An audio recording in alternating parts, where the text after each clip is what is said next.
Alright, so this video does look very interesting. Okay, so the first one is Edmund Creamer. Edmund Kemper. His mother told him no woman would ever Damn. love him, so he found a way to make sure they'd never leave. Damn. Damn.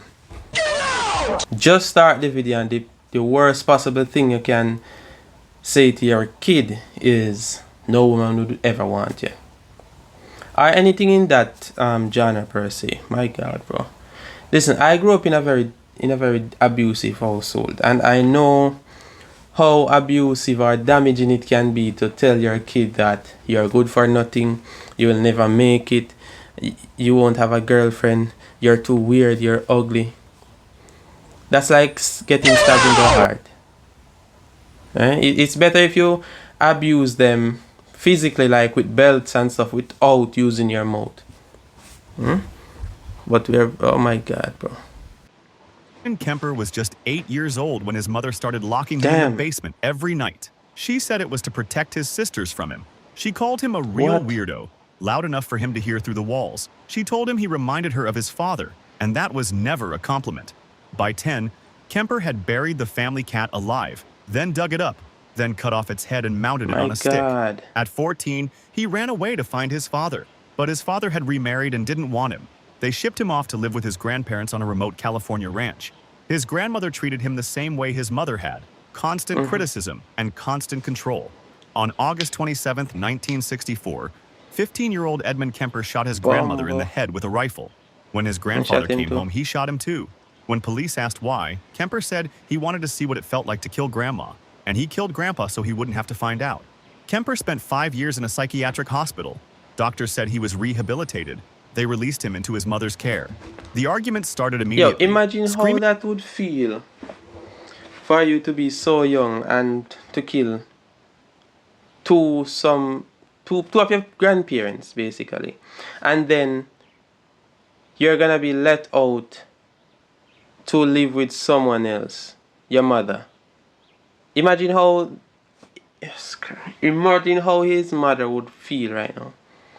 To know that I'm gonna take in someone in my house that killed my parents, and that person is my child that I abused, that might have caused this. You know? If she's a narcissist, she won't take responsibility still, but oh God. Matches so loud the neighbors called police. His mother told him he was worthless, that college girls would never look at him twice, that he disgusted her. Between 1972 and 1973, Kemper picked up 6 young female hitchhikers. He killed them all. But these weren't random victims. They were college students, the same women his mother worked with at UC Santa Cruz, the same women she said would never want him. After killing one victim, Kemper buried her head in his mother's garden, facing her bedroom window. She always wanted people to look up to her, he said. On April 20th, 1973, Kemper finally did what he'd been building toward his whole life. He killed his mother with a hammer while she was sleeping. He decapitated her and used her head as a dartboard. Then he called the police and turned himself in. Is this real? I've never heard of this person before. We are at the start of the video, and how bad can it get? How worse can it get than this?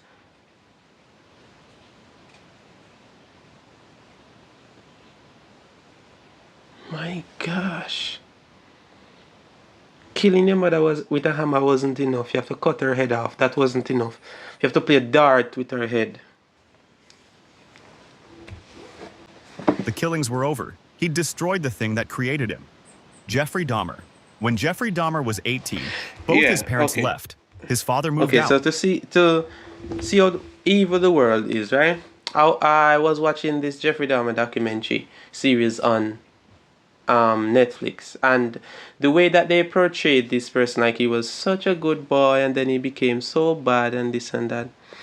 I do believe that environment is where 99% of your brain is developed from.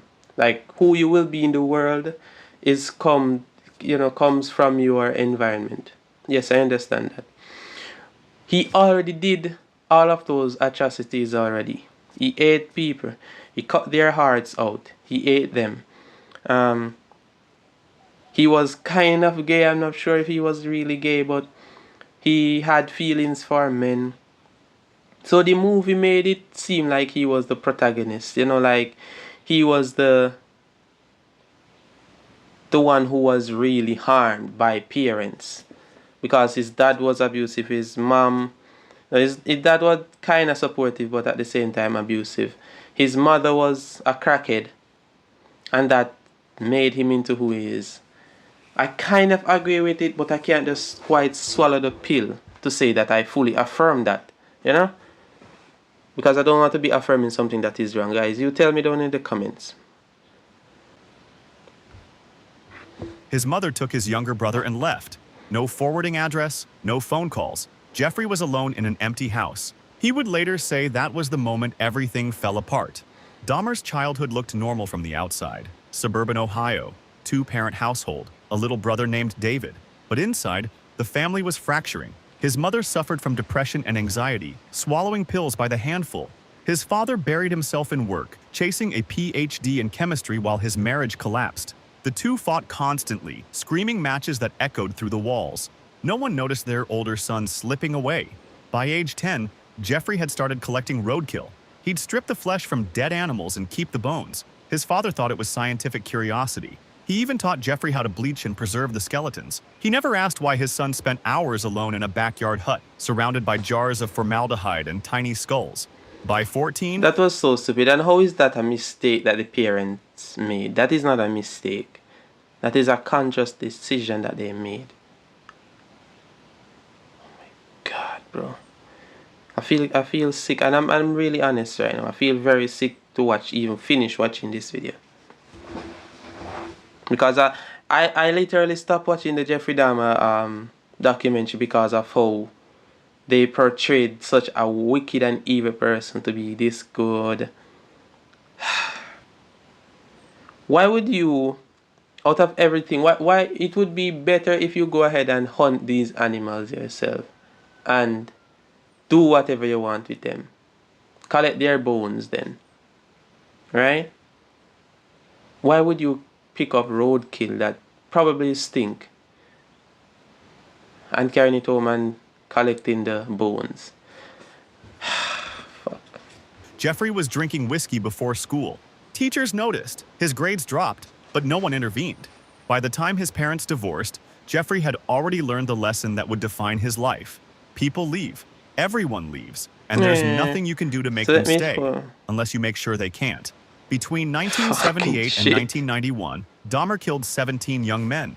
He drugged them, strangled them, and kept their bodies for as long as he could. He posed them, photographed them, slept beside them. He later told investigators he wasn't trying to hurt anyone. He just didn't want to be alone. The only way I could keep them with me, he said, was if they couldn't leave. Dahmer was beaten to death in prison in 1994. He was 34 years old. His parents had spent years fighting over who was responsible for what their son became. In the end, they both abandoned him, and he never stopped trying to fill that emptiness. John Wayne Gacy. His father called him stupid, called him a sissy, called him a failure. John Wayne Gacy spent his entire childhood trying to earn approval that never came. His father was an alcoholic machinist who beat the family regularly. At 4 years old, John was whipped for accidentally moving parts in his father's car engine. At 9, a family friend began abusing him. John never told anyone, terrified his father would blame him. The message was clear. Everything wrong was John's fault. He tried everything. Worked hard in school, joined community organizations, built a successful business, hosted neighborhood parties, even dressed as Pogo the Clown to entertain children at hospitals. But nothing worked. His father kept calling him worthless. Then, in 1966, something changed. Gacy had married, had children, was managing restaurants in Iowa. His parents came to visit, and for the first time in his life, his father shook his hand and said, "Son, I was wrong about you." 3 years later, his father was dead. When Gacy heard the news in prison, where he was serving time for sexually assaulting a teenage employee, he collapsed to the floor. His request to attend the funeral was even denied. Between 1972 and 1978, John Wayne Gacy murdered at least 33 young men. He lured them to his home with promises of construction jobs, handcuffed them with a magic trick, assaulted and tortured them for hours, strangled them slowly with a rope tourniquet he called the rope trick. Why? So what? How is this? God, bro, this video is so hard to watch. I don't know what to say. All of this can stem from bad parenting. Just imagine that. Just take notes if you are thinking of having kids. Just take notes. And you see how people can just change their lives like that, like just. Fuck. I know many people who grew up in abusive households that don't decide to do these things, that don't do it. So nothing that they do here is justifiable. They're a piece of shit. He buried them in the crawl space beneath his house. 26 bodies were stacked in trenches he dug himself. When police finally searched his property, the stench of decay had been seeping through heating vents for years. Gacy showed no remorse. At trial, he joked about his victims. He blamed an alter ego named Jack, said the dead were just male prostitutes and liars. He was executed in 1994. His father never lived to see what his son became, but every victim buried under that house was someone's child too, killed by a man still trying to prove he wasn't worthless. Albert Fish. His mother couldn't afford him, so she gave him away. Albert Fish was 5 years old when his father died of a heart attack. His mother, unable to support her children alone, made a decision that would echo through history. She placed young Albert in St. John's Orphanage in Washington, D.C. She thought she was saving him. Instead, she was creating a monster.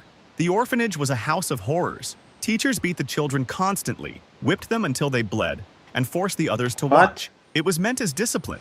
For Albert, it became something else entirely. He discovered he liked it. The beatings triggered excitement. Watching other boys suffer excited him. Pain and pleasure fused together in his developing mind, wiring connections that should never have existed. That's so nice. That's so nice. Man, shut the hell up, man. See, it's crazy. You people can be so freaking heartless. You find the least excitement out of these stupid things. You feel so excited to see someone getting beaten that you take it up to be your whole personality and start to beat other people and start to kill people and stuff. By the time his mother finally retrieved him 5 years later, the damage was permanent. Fish spent the rest of his life chasing that feeling. As an adult, he embedded needles into his own groin. 29 were found lodged in his pelvis when doctors finally x-rayed him. He beat himself with a nail-studded paddle. He soaked cotton in lighter fluid, inserted it into his body, and set it on fire. But his own pain wasn't enough. He needed to hear children scream. Between 1924 and 1928, Fish murdered at least 3 children. He strangled them, dismembered them, cooked them. He even sent a letter to one victim's mother describing how he ate her 10-year-old daughter over 9 days. Every detail, every recipe. Psychiatrists identified 18 different sexual abnormalities in him, more than any case in medical history. Fish claimed God commanded him to sacrifice children, like Abraham with Isaac. The jury found him insane, but they executed him anyway. In 1936, Fish walked to the electric chair and reportedly helped position the electrodes himself. His last written statement was so depraved, his own lawyer refused to release it, calling it the most filthy string of obscenities I have ever read.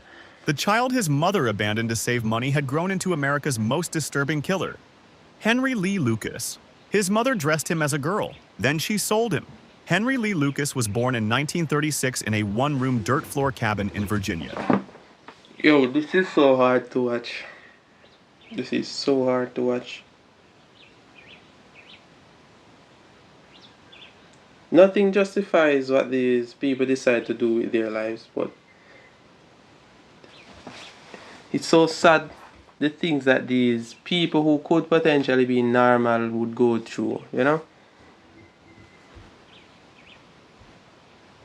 His mother, Viola, sold herself to strangers and made her son witness things no child should ever see. If he looked away, she beat him. If he cried, she beat him harder. But the watching wasn't the worst part. Viola dressed young Henry in girls' clothes, with dresses and long hair. She paraded him through town like that for years. But why? Because in this way she could sell him to her clients, to men, to women, to anyone willing to pay. His father was a legless alcoholic who sold pencils on the street. He couldn't protect Henry. He couldn't even protect himself. One night, trying to escape the horror inside that cabin, He crawled outside drunk and froze to death in the snow. Henry was beaten constantly. When he was 7, his mother smashed a wooden plank across his skull. He spent days unconscious. When he was 10, his brother slashed his face with a knife. The wound got infected. His mother ignored it until a teacher accidentally struck the damaged eye. It burst and had to be surgically removed. Henry learned that he was worthless, something to be used, sold, and discarded. In 1960, during a Christmas visit, his mother demanded he move back home to care for her. They argued. She hit him with a broom, and he stabbed her in the neck. She died instantly on the floor. Lucas was convicted of her murder and spent years in prison. When authorities released him early due to overcrowding, he warned them, "I'm not ready to go." They released him anyway. That same day, Lucas killed a woman within walking distance of the prison gates, his gift to the people who set him free. He was eventually convicted of 11 murders. He confessed to hundreds more, though many were later proven false. The truth of his body count may never be known, but one truth is certain. Long before Henry Lee Lucas killed anyone, his mother had already murdered the child he might have been. Okay guys, so that is the end of the video. My god, this is so hard to watch. I was just lost for words and I didn't know what to say. Most of the time I was just thinking, you know, even in my situation now, I grew up in a very abusive household, verbally abusive. So I was just thinking, like, what could it take me now to just chip like that, you know? Guys, thanks for watching, and I will see you in the next one. Bye.